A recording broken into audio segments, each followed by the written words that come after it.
What's up, everyone? This is the Eagle from 6 Feet Under. And I'm DJ Tay. And today we got Plead the Widow's Cause with us to talk about their brand new album, Pain Split.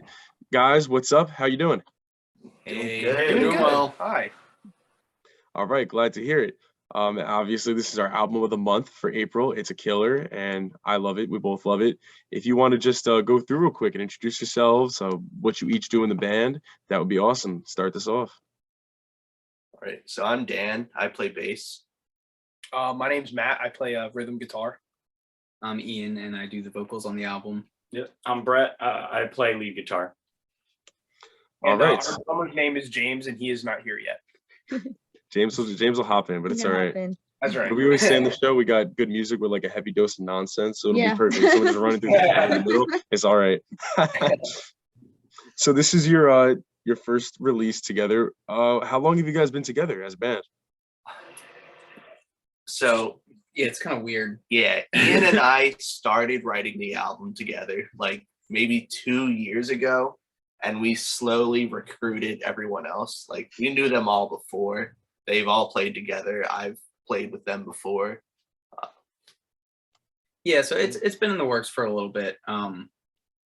Most of the songs have been written for about a year, and then like there was like maybe 3 or 4 that we like cranked out right before we went to the studio. So there's, I guess, in the album you can kind of detect that like all the songs sound a little bit different from each other, and it's kind of from different time periods, which I guess is all right. I guess that's fine. All right, so it's been like a long thought process, but once you got all together, it was kind of like relatively quick, right? Like about a year, you would say, from like once you got together to when it was put out.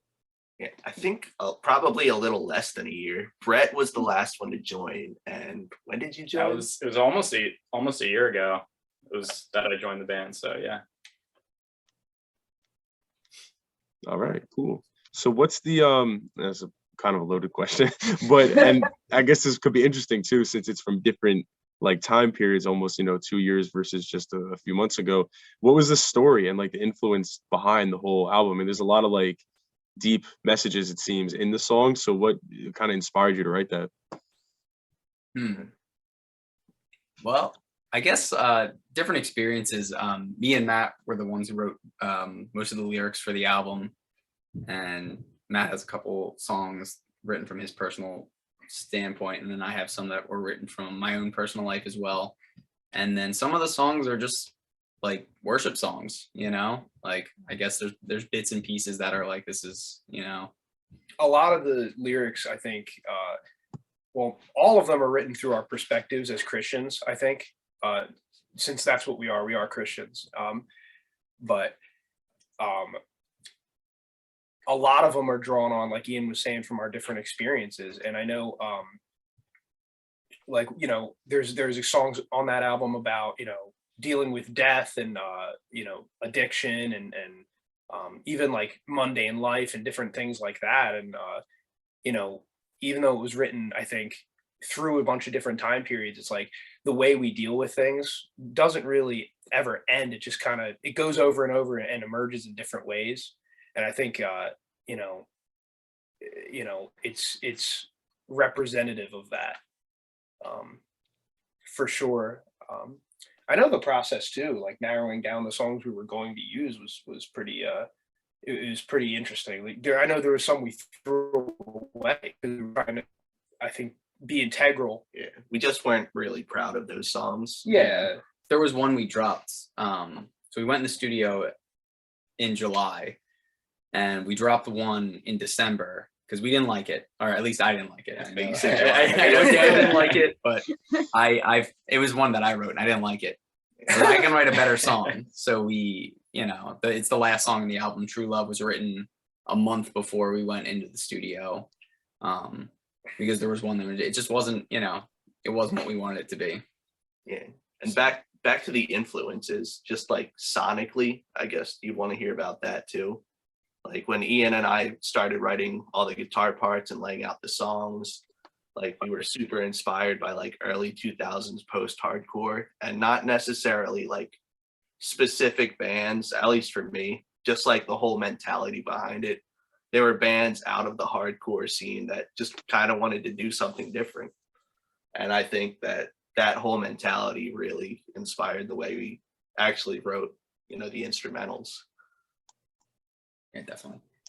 Yeah, I definitely get those vibes from the album. I'm a big hardcore fan and post-hardcore fan of like all like local New Jersey bands. So like two of my big ones that I love are like Endwell and Shake That Bear. They're kind of like Shake That Bear is like really old, but when I worked at another radio station, they were on like the local show there and I love them. And then when I listened to your album, I fell in love with it because totally like this early 2000s kind of like just like New Jersey post-hardcore. It's such like a distinct sound, but I love it. You guys do it amazingly. Thank you. Thank you. Yeah, that was That's the awesome. plan. So. Yeah, so you guys have a lot of leftover songs. Does that mean that we have any new music coming? I mean, I know you just put it out, but do you have any plans coming up for anything? We have some riffs that are slowly turning into songs. Yeah. There's a lot of lyrics written. There's plenty of lyrics that are ready for music. I think I've got maybe 4 or 5 just like sitting in the notes app at this point. Yeah. That's been writing. Yeah. Matt's writing. Boiling off. So That's there's words. We just gotta. We want to play a show first too. we gotta do that. Yeah. Forgot about that and Definitely. COVID and everything. Those songs we threw out, they're kind of like dead in the water. We don't think they're worth hearing, but there's like a riff or two that we could take from them. Yeah. Parts of those songs that we like, just not the whole song is not good. Yeah, that's when you'll just release as like a B-sides album. People love it anyway. So you hate it. You'll be like, hey guys, B-sides, and everyone will buy it, and then you're like, yeah, whatever, put it on the shelf.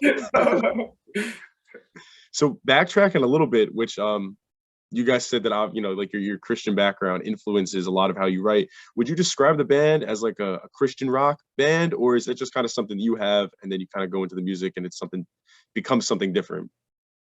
I'd say it's a Christian band. Yeah. Yeah. Because I know a lot of people, like a lot of bands who are full of Christians, they are scared of that, or they shy away from calling themselves a Christian band. But I don't know why.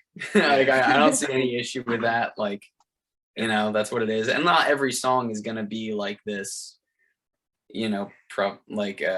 this big like worship song. Some songs are, There's a lot. Yeah. You see the variety, I Yeah. think, too. Like there's some, there's a difference in, you can write from an introspective position. A lot of them are like that, I think, especially like worship songs. And there's a couple that are like that on the album. And then some of them are a little bit more tangible. You know what I mean? Talking about daily life and things like that. But it's still, from that Christian perspective, you know what I mean? From our worldview. And that's what is definitive, you know what I mean? So Yeah, like I can kind of see the argument that some of those bands that don't want that label want, like they're like, they feel like it kind of pigeonholes you a little bit as a band. Like, we're a Christian band, that means we're going to be playing with like Sleeping Giant and Earth Groans, and that's it. But like, we're a Christian band. Yeah. When you say that, you know what that means. Yeah, we're not gonna go out and like we're not gonna throw that label like on everything we're doing either. Like people can pick it up, like you can hear it in the songs and stuff. Like we're not gonna open a show with, hey, we're a Christian band from New Jersey. And some bands do, they will do stuff like that, but it does also just come out in the music as well. Yeah, totally. I love it. I mean, the messages are there. It's like Disrespect for Voice Unheard, I think is a great one. I mean, I don't know your thought process on that one, but if you want to elaborate on that one, that might be my favorite track off the album. And that's another one that I think like those just messages are just very strong. Like, how'd you guys go about writing that one? lyrically, I'd say. So that was one I wrote, and I know there's a few different lenses you can view it through. And I wrote it from the perspective of basically, anger against injustice. And I'd say whatever that looks like, whether that is abortion, or whether that is,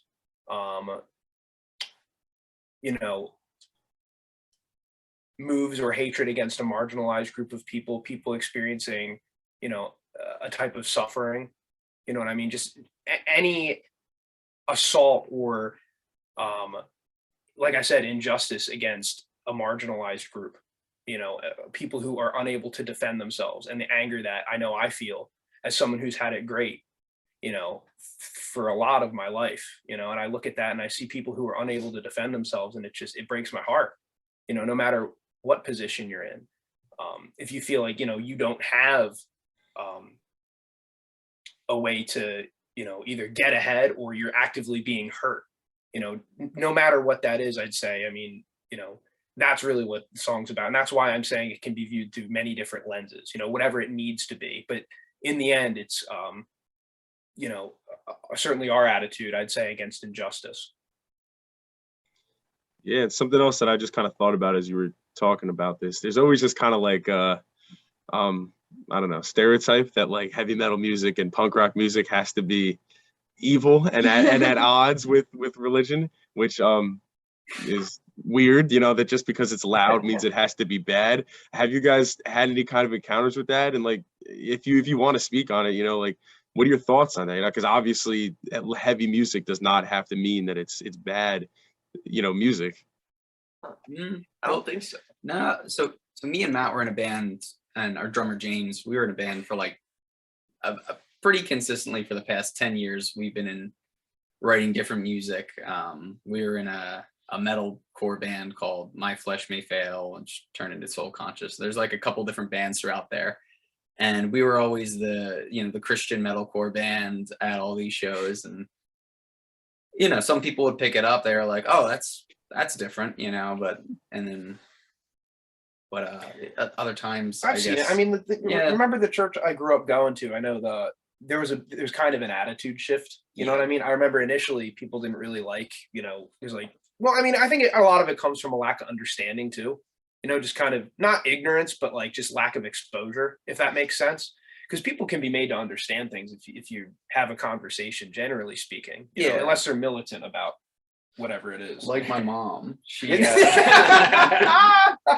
would always ask, why are you always screaming? So you can still be angry about things, but like it's just a different way of singing. Honestly, it's kind of how I view it at this point. Like just being in heavy music for so long, it's almost lost its rage and its anger, and it's just become like a different way of doing vocals. It's also possible that we've encountered it and just become so jaded to it that like we just don't kind of see it anymore, or like I mean I don't know if don't pick up on it anymore. I don't know. I just know like all of the older people at my church listened to the album and they all came up to me. They were like, I think it's great you do music. Not really my style though, but keep doing it. So I guess no backlash from that. I mean, the band's still pretty fresh. Like we've only been public for what, few months now. Not that long. Months. So we haven't really had the chance to receive any like negative. You guys sound like devil's music or stuff like that.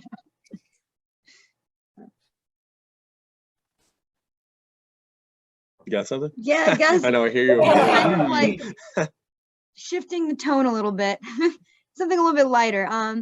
We like to always ask this, what about if you guys want to talk about the album artwork? Because that's really cool, and we like it when people like to, sometimes they have different artists that they like, and their friends sometimes do it, so we like to talk about that too. Yeah, well, so I'm a photographer on as another job. I do like weddings and like portraits and stuff of people. And one day, were you there that day? Oh, I was there. I remember. Me, Matt, James, and our other friend Chuck, who we were in a band with at the time, we were exploring underneath this bridge in the Commodore Barry Bridge. Yeah, it was right underneath to Chester, Pennsylvania. And there was a deer carcass in this black water. And I thought that looked so cool. It was so that the album artwork is a piece of the spine. It bent away from the deer, and you could see its rib cage, and it was just floating in the water. I was like, oh, that's real weird and cool. And I took the picture there, and I've been trying to use it for something ever since then. And this was finally this is the shot, So that's where that came from. Awesome. Doesn't really mean anything. I just thought it looked cool. It definitely looks cool. Yeah, it definitely looks like it's cool though, because you don't really know what it is, but like you know it's some kind of it looks like bones or something like that. But that's neat. Yeah, I couldn't really peg what I thought it What was. type of I was bones? like, I think it's bones, but I could totally like might just be something wrong up here that I'm thinking this looks like bones. Yeah, I think it's a deer at least. It was, you know, Oh. it was the right size for a deer, but there wasn't much left of it at that point. So I hope so. So I think you guys you put that on some t-shirts too, right? Was it Kind the of, yeah. So what else do you have to go along with the obviously the album is out, it's streaming. We've been playing it on the show. It's on like Bandcamp and everything. What other kind of physical releases do you have to go along with it? We have the physical CD and we have the shirt. And that's it for right now. We're gonna do another run of shirts probably pretty soon. Once we play a show or two, we're gonna try and sell some more merch. We actually did really well online. Like a lot of people were really supportive.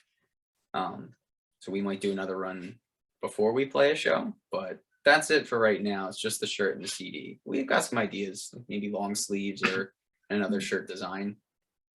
I love the long sleeves. I have a lot of long sleeve band shirts. That's my weakness when I go to shows.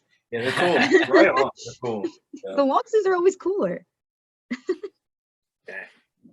You sound like Dan. I love merch. Oh yeah, I'm such a sucker for merch. I mean, I think I just do all my clothes shopping at concerts now. I, like honestly, hats, bandana, like literally everything. I can't leave without getting something. On Depop. Yeah. Depop. Yeah.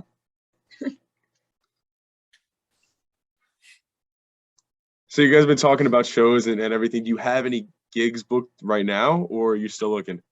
Dude, not yet. We're still looking. Yeah. We're it's tough, you know. Yeah. Trying to find the right people in the right places. Yeah, I mean, Brett's been talking to people from like outside of our area. I've been talking to just people I know from shows. You know, South Jersey is still like recuperating from, you know, COVID. People are still like booking their first shows from, you know, before. Mhm. You know, We did get one offer, but it was like really far away, and yeah. it was to play. Was it audio feed? It was Audio audio. feed It was, festival, feed yeah. wanted us to play, but it's, which we would have loved to do. It just wasn't feasible yeah, at it's the time. very far and Very far. We have no way of doing that right now, but yeah, so that's all we've got so far. So hopefully soon we can start playing shows. We're looking. Yeah. So All right. Yeah, no, it doesn't help that we're literally super far from you. I'd be like, oh, cool, put you in contact with someone, but it's all like North Jersey. Oh, we'll I play mean, North we would have- Jersey. we I would mean, have- hey, here. yeah, if you want to try to take the ride up here, or I'm trying to think of who would else do do that. we know? There's some places down there because there's this band. I don't know if you heard about them. They're called Warring Monk. They're I think I've heard the name actually. we play them on the show a lot. They're from South Jersey somewhere, but like Oh, they yeah. play shows down at like AC and then some in Philly, so they're pretty like deep in there. Man, we'll dig something up. Yeah, that's the areas we like shows usually happen here. It's like AC, Philly, and Yeah. there's like some random spots sprinkled throughout South Jersey that get Ovation Dance Studio. yeah, there's some weird stuff. I have a friend that's in Hamilton. You guys anywhere near Hamilton? I That's don't know. Yeah. Shows. Yeah, we're near yeah. there. Hamilton is like down there. They got a blueberry festival with the blueberry festival. Oh. Yeah, one of Yeah. my friends, he's from Hamilton. He tells me some like random hardcore spots down there too. We'll dig something up. Yeah. All right, yeah. That'd be sick. That'd be awesome. Blueberry place. Yeah. So while we're talking about shows, this is just a funny question. If you guys could make like a dream tour with any bands, who would you go out with? You know what? Tours are always funnest when you play with friends. Like, you know, that's a word, right? Funnest. I mean, like me and Ian, you know, we're in another band, so we have, you know, connections. We have friends in other bands. You know, hitting the road with some of them would be sick. Yeah, it's because you know you're going out with buddies and stuff, and like I don't know, you know what they sound like. Everybody's like just hanging out the whole time. It's cool, you know. Church girls would be cool. Church girls would be cool. We like church girls. Church Girls, Sun Title, Oh yeah. Heather Subtitle. Gray. Heather Gray. You know, Yes. name drop a few of our friends. Yeah, there's some cool bands out here for sure. I think that'd be really fun. Yeah, big bands. I don't know. Yeah, big bands. I don't really know any big bands at this point. I mean, like, you know, I know all the hardcore bands I like. You know, I Yeah. just saw Magnitude last week and they were absolutely sick. Yeah, That's I don't weird. know. That's a tough question. It's a tough one, but a fun one. It's fun, but it like you're on the spot. You're like, all right, like who are like my top 3 people that I like live now? Like I really got to think about this one. Mind Force. Mind Mind Force. Force. Yeah. Toy, but they're all so old. That's cool, though. That's cool. Yeah. I feel old a lot of the time, so Insane. I don't know. Big bands are intimidating, so I'm not sure. Oh, man. Our old band, we played Creation Fest like one time. They asked us to play, and we were like, "Oh, cool!" And like we're behind the stage eating hot dogs, and like Switchfoot is up there, eating their food or whatever, and we're like, look at Switchfoot. Oh my god. It's Switchfoot. we're playing nowhere near them, but it's like they're like near their bus is over there or something. I'm like, wow. So, but yeah, I don't know. The local bands are fun. Yeah, I'll agree. Like I think I'd rather go see just like a big show of just all the killer local bands. Because they always put on such a great show. Like, I've never seen a local show where people aren't just going nuts. Because it's a Yeah. local show. Like Well, that's the thing. Everybody's nuts. like buddies with everybody else, so like it's kind of like I don't know. It's more of a hangout. It's like a hangout with music. So everybody's just they're real comfortable with each other. They're going crazy. At big shows, it's a little different. There's like a weird anxiety that you get. yeah, especially like we talk about hardcore and stuff up here, like the North Jersey, New York City hardcore. Like you go to shows, like literally go to shows every weekend, and it's like the same people, but it's a blast every time. It's like I don't know. Every bill has like 3 bands that are on every single bill, and then like all the same fans pull out, but it's a great time because they're just amazing and everyone's friends. So yeah, I know what you mean. Like just an all local tour would just be it'd be sick. Yeah. I got my big band answers. Sleeping by the Riverside and Strong Arm. Just like classic Christian hardcore. Mm. That tour would be sick. That would be sick. I'll be there. Yeah, sure. I'll call them up and be like, Call up hey, your guys. yeah, come play a radio station show for me. You guys got to get back together. Oh, wait. We have another fun one that we like to ask. I guess it's kind of a loaded one as well. I feel like our fun ones really aren't. This one's hard. It's hard to come up to with an answer to this, but you got it. We're putting you on the spot again. I'm sorry, but if you can come up with 3 words to describe your band to somebody who's never heard of it, and it's like your elevator pitch to people, what would you choose? 3 words. Oh my gosh. Oh, man. It's loud. I'm sorry here. That's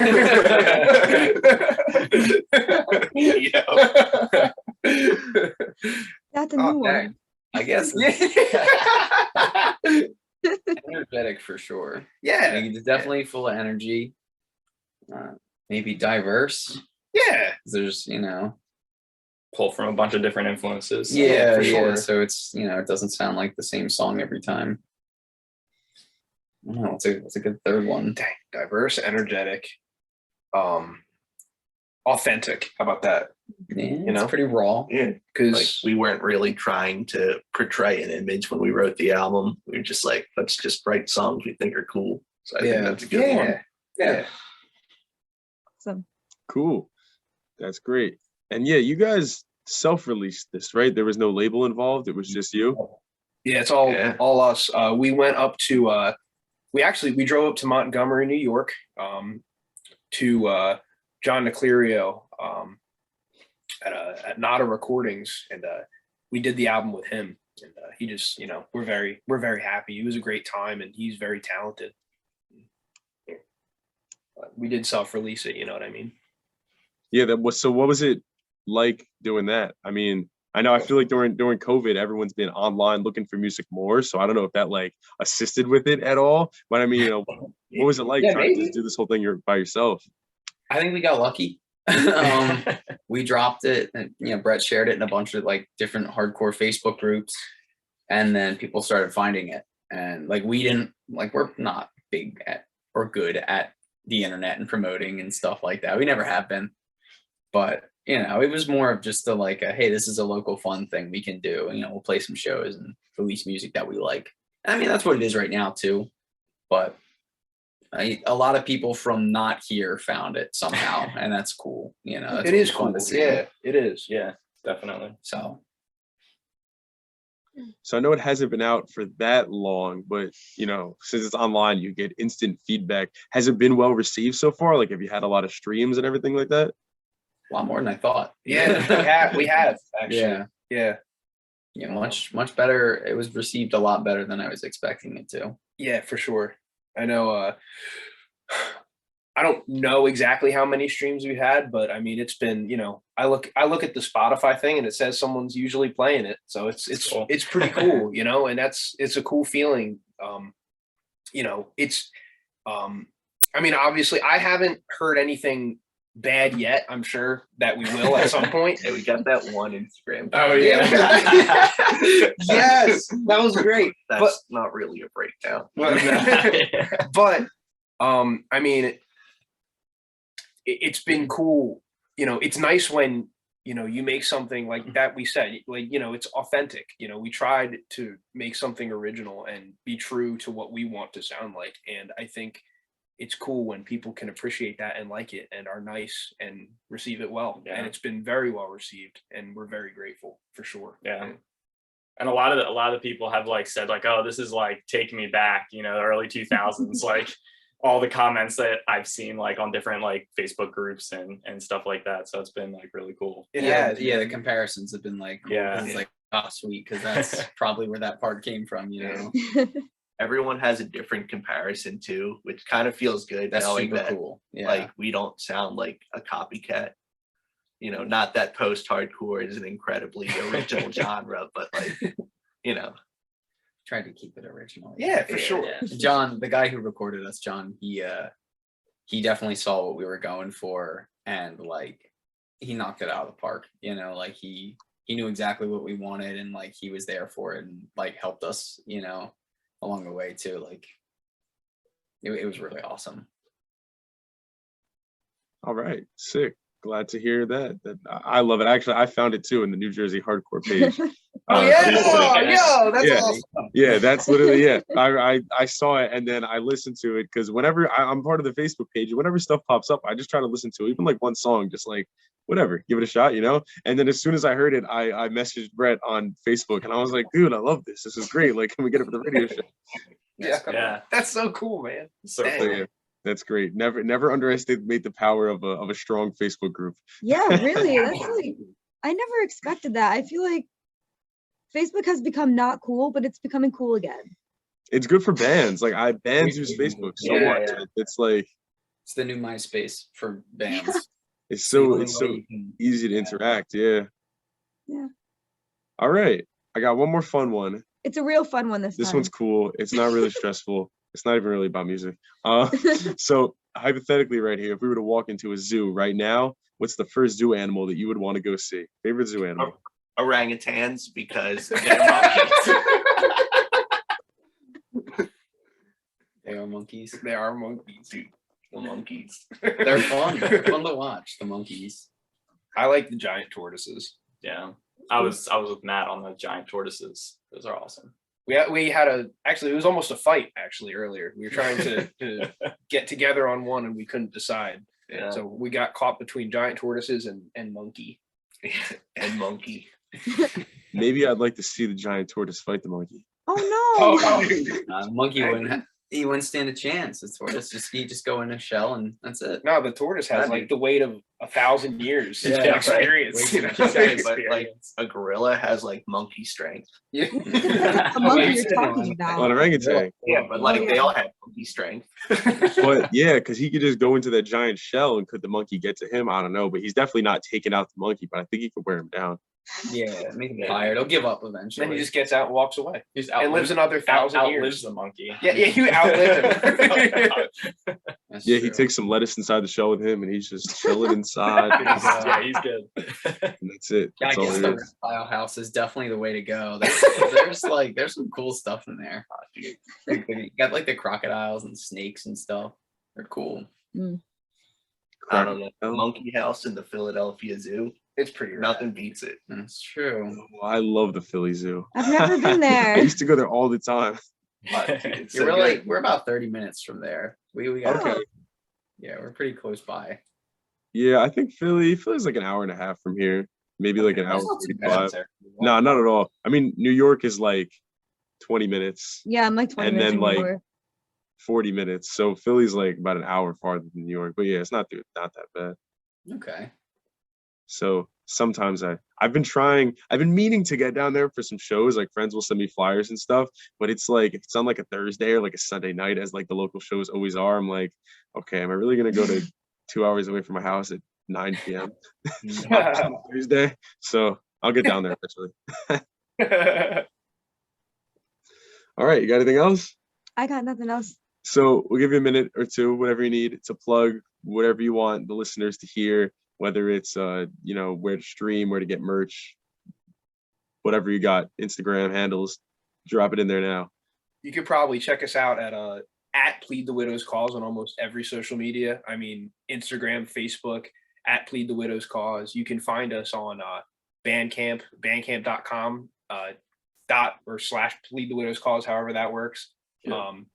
We got merch going. We're on Spotify, Apple Music, Deezer, Tidal, whatever, Amazon Music, if that's your thing. Yeah, you can pretty much find us anywhere. Can we do shout outs? Go Yeah, for of it. course. Shout out Nave, Sun Title, Heather Gray, Foreign Hands. Any other shout outs, fellas? Oh man, all the shout I outs. don't know what other bands. My brain won't blank. Yeah. Regrown, Ultralight, all our friends in the South Jersey scene. Oh Yeah, There's a lot of guys out here. There's a lot of people doing like cool stuff out here for sure. It's very nice that there's a good amount of talent coming out of New Jersey these days. It's really cool to see. A lot of really talented dudes. It's neat. Yeah, definitely. All right. Yeah, all this stuff there's like a link tree on Instagram too. Like that's the easiest way to go. You just find the Instagram and I go love through. Linktree. Oh, yeah. It's broken. It's so good. Yeah, I just used Linktree like for the first time like a couple weeks ago. I made the show with Linktree, and like it's literally superior. You can't beat Linktree. And it's free. It's perfect. Yeah, it is. And then it shows you like how many people and the amount of people that click on like a Linktree and then go to something else as opposed to like just clicking some other link that you make a post about is like it's odd. I don't know why people love Linktree. It's like Oh, a main place. website that cuts away all the crud, you know? Yeah, Yeah. exactly. Like you don't have to make like a whole post like, oh, check out this and this and this, and then it's just one thing. It's like, oh, here's my Linktree, and everyone's like, all right, this is easy, Linktree. Yeah, you just look at all the stuff. And you there's know? nice, easy words that you can read and just, I want this Yeah. one. It's like a good middleman. Yeah. Yeah, big shout out to Linktree. Yeah. Shout out That'll be Linktree. my shout out. I've never Yeah. shouted out while doing an interview, but shout out to Linktree That's right. Definitely. because this interview will be up on a link which is in our Linktree. Ooh, So you're right. without them, this would not be out to the masses. You know, it's just how They should people find sponsor it. us. Yeah, exactly. Give me a link. Give me a Linktree hat. I'll wear that. All right, guys. Thank you for hopping on. All right. Thanks for Thank having you so us. much for having us. Yeah, It's been thank you. fun.